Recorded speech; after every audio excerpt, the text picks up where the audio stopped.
But there was something that took place in my life that was a real paradigm shift for me. And it was saying that I had a boss and a friend of mine who I got invited to his wedding. And his wedding took place in a couple of towns over. It was Fairfield. And I grew up in Bridgeport. His wedding was maybe about 2 or 3 towns over, and it was in Fairfield. And for the reception, we went out to another area called Westport. It's like right on the edge of Greenwich. So Greenwich is a very affluent town. It was like night and day from where I grew up. And I'm looking around and I'm seeing the houses. I'm seeing the cars that people are driving. I'm just seeing like the quality of life. And it was a total shift in mindset for me. I went back home that night and just knew that where I was born and was currently living was not going to be the end all to be all for me. It wasn't going to be the end of it. And I just knew that I had to not only get out of that environment, but I also knew that I didn't know how I was going to do it.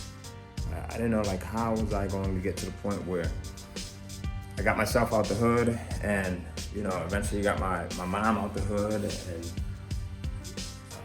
I had no clue as to how that was going to happen. And it wasn't until I got exposed to self-improvement, personal development, where I started to have another paradigm shift. And that paradigm shift gave me the belief that I could do anything that any other person could do. Regardless of my current circumstances, regardless of who that other person was, regardless of who their parents were, regardless of how wealthy their parents may have been, regardless of what connections they had, regardless of what upbringing they had, right? Considering everything else that I had going on in my life, once I got exposed to personal development and understanding the power within, my belief, my self-worth totally changed. I think that's something that people don't talk about. It's like the biggest secret to success that people just don't reveal. I see some of the most successful, some of the most wealthy people who, we'll talk about it amongst ourselves, but they don't freely talk about it. And I think one of the reasons why they don't talk about it is because if you tell someone that hard work won't always get you where you want it to be, yes, hard work can be a factor. But we know people that are farmers. We know people, like my dad was a construction worker. He worked as a taxi driver and he worked as a security guard all at one time. His main job was a construction worker. We would get up at 4 o'clock, right, in the morning when we stayed with him, because my mom and my dad were separate. So when me and my younger brother Michael stayed with him, we would have to get up 4 o'clock in the morning because he would have to be at his job at 5. And he would take us, drop us off to my mom, and then go on to work. And then he would work an 8-9 hour shift, and then he would go in and work as a taxi driver. And then after that, some days he would go in and work as a security guard. So he worked extremely hard, but he never got rich.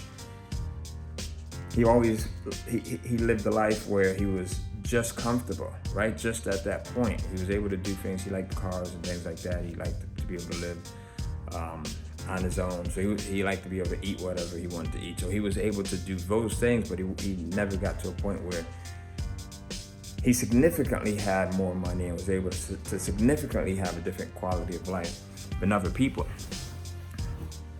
But he was the hardest working person that I knew in my neighborhood. To this day, I barely know anyone that worked harder than him. He eventually ended up getting, some guys tried to rob him while he was out driving taxi, and he ended up getting shot.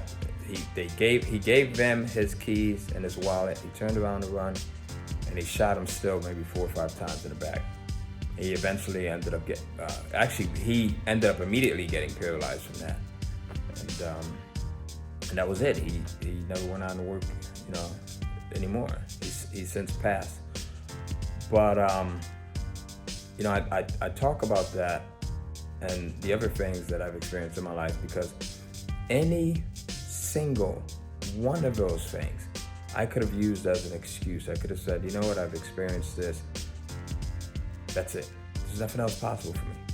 or because of the environment, or because of what I've seen, or because I have sickle cell anemia, or because my mom was a single mom who had to raise 7 or 8 kids on her own, plus 2 or 3 grandkids, right?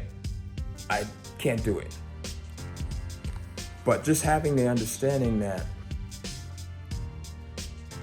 if there is someone else that has achieved something, whether it's me or whether it's Bill Gates or whether it's, someone like Barack Obama or someone like Donald Trump, we're going on 2 different spectrums here, right?